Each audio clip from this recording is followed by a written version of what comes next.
This video is powered by the pros at Pascal Air Plumbing and Electric. Arkansas owned, Arkansas operated. GoPascal.com. Connor O'Gara with us from Saturday Down South, national columnist at Saturday Down South and a recent celebrator of a birthday. So happy belated birthday here, Connor. How you doing today? Hey, appreciate that. Feeling a little bit older. You know, I think 32 to 33 is pretty insignificant, but, you know, I did look in the mirror, saw a couple more grays in the beard. Feeling a little bit older on this fine Monday. Are you got any hair into your ears yet? Because once that starts, then you're starting to turn older. What's the situation with the ears? I'm gonna let that one go unanswered. I'm gonna, you know what, if we're in a situation in which you're able to observe that for me as a person, then that's fine. Like, that means I trust you. But I'm going to let that one go unanswered, and those listening can use their imagination on that. Okay. That's a non-answer answer, and I'll take it. So in the last segment, I was reading over your column, not word for word on the air, but I was going over your 5 stats to show the, quote, SEC bias crowd, or, you know, those who don't like the SEC and don't want to hear any more about it, but you got plenty of information for them to show why they might want to pay attention to it. And in the middle of going through that, I got a text that's from, it's a Northwest Arkansas area code too. He says, "I hate the SEC. I pray your conference gets humbled." My answer was, hope you're living a while, because I don't see it happening anytime soon. Yikes. Yeah, it's a tough time to hate the SEC. You feel for the Danny Cannells of the world. You hope and pray that they're going to be able to find something to do with their time this fall, other than to try and twist whatever sort of narrative they want into why the SEC is actually overrated. But for those of us that can just call it like we see it, and, you know, I say this as somebody who graduated from a Big Ten school, I have seen the light. I lived in different parts of this country, and I can make this assessment pretty clear. The SEC is the premier conference. I think you look back at the 4 years of New Year's Six dominance, and beyond winning 4 consecutive national championships, to me, that's what really stands out. The SEC is 14-2 in New Year's Six bowl games in the last 4 years. Add up all the victories that other conferences have had in that 4-year stretch. That's a presidential term right there. That's not nothing. And it's still not quite at 14 New Year's Six bowl victories. And so you look up and down and you can find the different things of, the SEC champ has played in a national championship 16 of the last 17 years. You could find these other things. We all know about the NFL draft streaks and all those different things. But to me, I think that what shows you why this is a destination conference and why so many people struggle with it is the fact that you haven't lost a head coach to another Power 5 job since James Franklin left Vandy for Penn State, a move that any one of us would make 10 times out of 10 and twice on Sunday. So I look at all those different things and I just say, you know what, it is really hard to be anti-SEC going into 2023. I feel like the transfer portal will only exacerbate that, because this is the league to put on your audition for the NFL, if that's what you're trying to do. You can make it to the NFL out of the Pac. You can make it to the NFL out of the ACC, so on and so forth.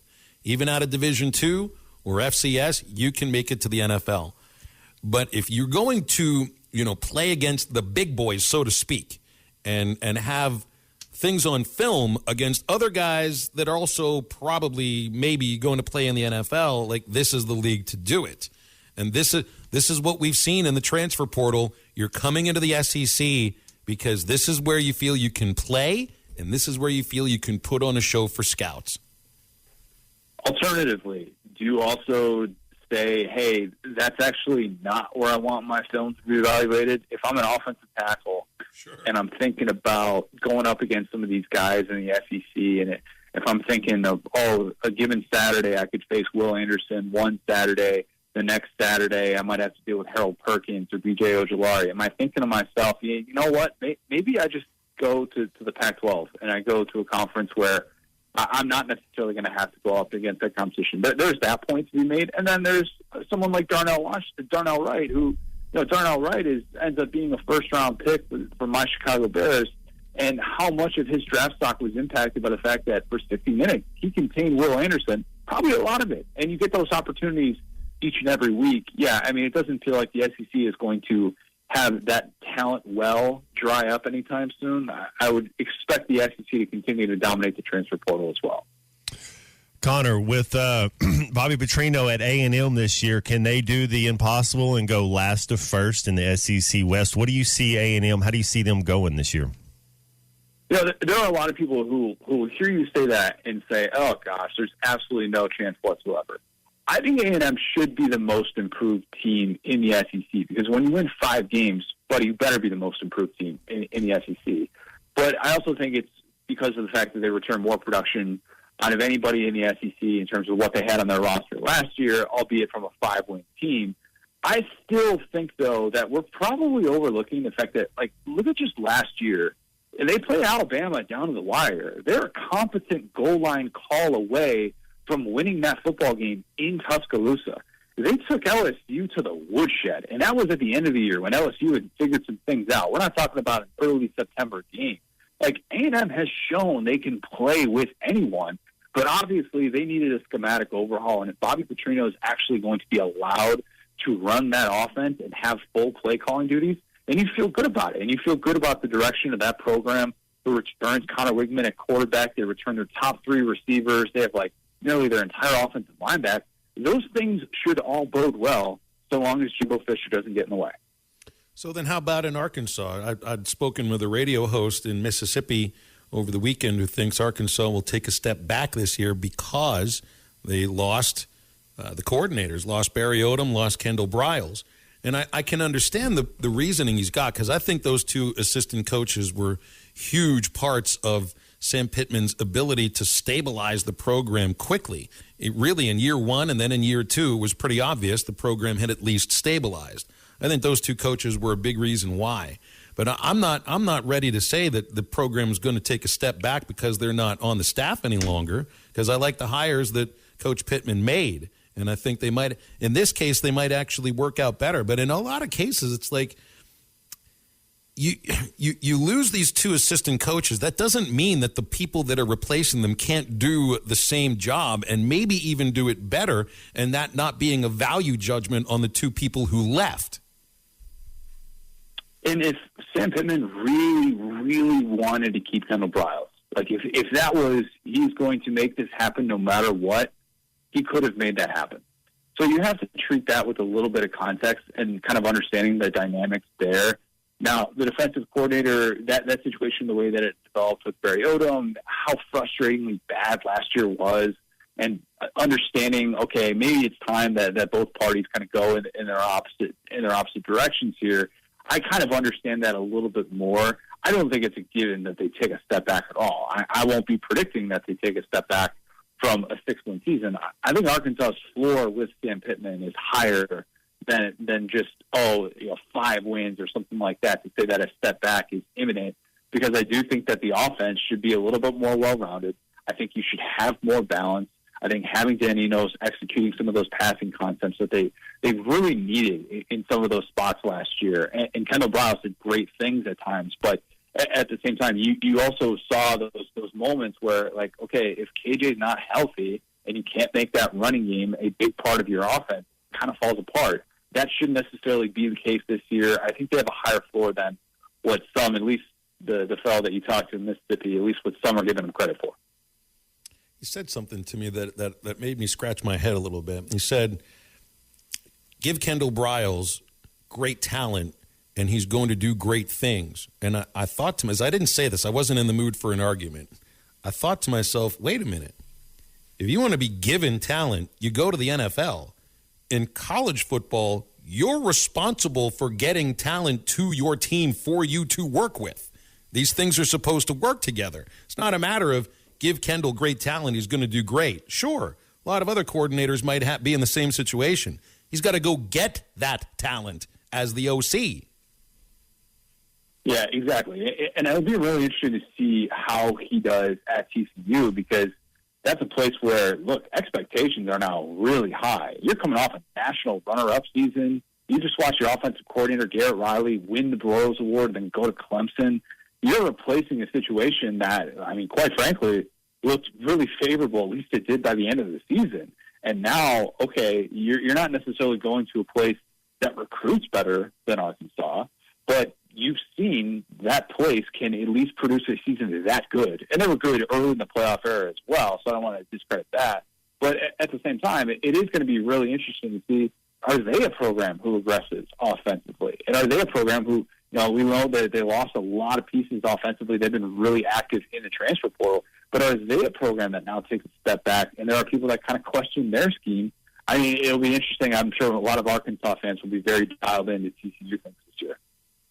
Connor, this spring, is there any team out of the East that you see that's going to be able to hang with Georgia? Is Tennessee or South Carolina going to be able to give Georgia a run this year? No, and you know what? Last year I was sipping the orange Kool-Aid. I think I was a little bit justified in that, in saying that I thought Tennessee was going to beat Georgia in Athens. Tennessee ends up having a great year. That Saturday afternoon in Athens, not so much. But, I can't get there. And I try and look at this from all angles, and I try and think, you know what, maybe we're just overhyping this team. When you have to replace 15 players from the NFL draft, and you go 15-0, it sort of rules that out. It's so strange to talk about, they lost this piece here. Like, they dealt with Jalen Carter essentially being injured for the first half of last season, and it didn't really matter. It just didn't. And I think that Georgia has shown, no matter what, that they can overcome any sort of loss. And now the big loss of Stetson Bennett is going to be very well dissected. But everything that you've seen and heard from Carson Beck is that this guy is ready to go. And he's in year 4 at Georgia in that offense. And so you look up and down the rest of the conference, and especially knowing how much Georgia has dominated Tennessee in these 2 years with Josh Heupel, you really can't quite get there just yet, knowing that they obviously have to replace Hendon Hooker and a couple of those stud receivers at Tennessee. So, yeah, I'm not there. South Carolina hasn't stayed on the same field as Georgia under Shane Beamer. It's Georgia's division. I mean, I would be absolutely stunned if Georgia doesn't end up being the team to represent the East in Atlanta. So I didn't believe that Hugh Freeze would stand pat on the quarterbacks that he was working with over the spring, and he didn't, because they bring in Peyton Thorne, who started at Michigan State the last couple of years. Regardless of the idea that he was in a position battle at Michigan State, did Auburn just bring in their starting quarterback for the year? I think so. I think they did, and I'm one that's been saying throughout this entire process, Arkansas hasn't had to deal with this because obviously KJ is locked in as a starter. But for those teams like Auburn and Florida who are hoping to be active in the portal market, Alabama, of course, went out and got Tyler Buckner from Notre Dame. I kept saying, temper your expectations for not only the market of the post-spring quarterbacks in the portal, but also what they're capable of. It is really difficult to come in when you don't have those spring reps, to come in, learn a new offense, get on the same page as your receivers, and be able to master that in that time frame. And I question if Peyton Thorne is going to look like a stud out of the gate. I think he wins the starting job because he's got 2 years of Power 5 experience, albeit, a very up and down experience at Michigan State, and his lows were pretty frustrating. But I still think that he gives you a chance to establish that identity in year 1 with Hugh Freeze in a way that Robbie Ashford, while talented, can't do just yet as a passer. That's been Hugh Freeze's evaluation. That's why they went out and got somebody that, quite frankly, might end up being the best post-spring transfer quarterback in the market, but that's not saying too much. Connor, you did bring up Jimmy Franklin. I love some James Franklin. Does Penn State, are they a team? I don't know how much you keep up with the Big Ten and all that, but are they a team that could maybe represent the Big Ten this year? Could you see them making the Final Four? They're going to get a lot of buzz, and they have the new 5-star quarterback, Alars, coming in after Sean Clifford was there. I think Sean Clifford was at Penn State while you were at Arkansas. He's been there that long. I mean, it's unbelievable. The guy was there forever. And they have some unbelievably talented running backs. And that's a group that you kind of saw some moments last year where they were pushing Ohio State around a little bit, and then Ohio State takes over in the fourth quarter. But I just can never get there with James Franklin. Yeah. I just always think he's going to have a couple of those moments in the regular season, down the stretch, late in a game, where you're just like, man, what are you doing? And I've seen too many of those moments to make me pencil in Penn State as a playoff team, as that proverbial next team to break through. I just don't see it happening. I have Ohio State representing the Big Ten in the college football playoff with all the dues that they return. I think it's a little bit of a revenge year for the Buckeyes. Last thing, and I'll let you go, Connor. I'll bring up baseball with you every once in a while. You're a Cubs fan. And this is not about the Cubs. Are you enjoying the Cardinals in last place, Cubs fan? I am. I've been trying to hold it in because I have some Cardinal fans in my life.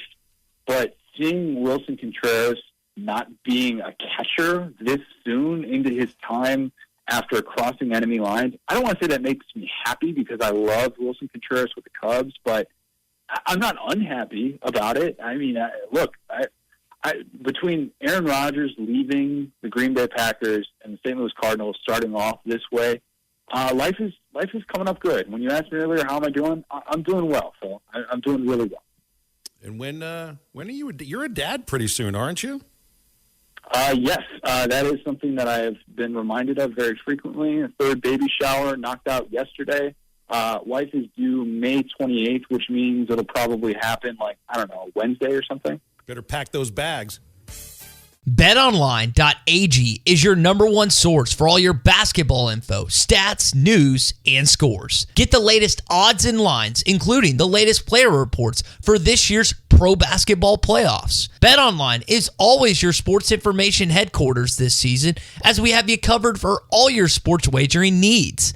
Basketball, MLB, NHL hockey, right down to UFC and boxing. BetOnline is the fastest and easiest way for you to get your betting info, including live betting options and your favorite casino and card games you can play right from your home. Head to the website today or use your mobile device to get in on the action. Be sure to use our promo code BELIEVE to receive your 50% welcome bonus on your first deposit. That's BLEAV. BLEAV.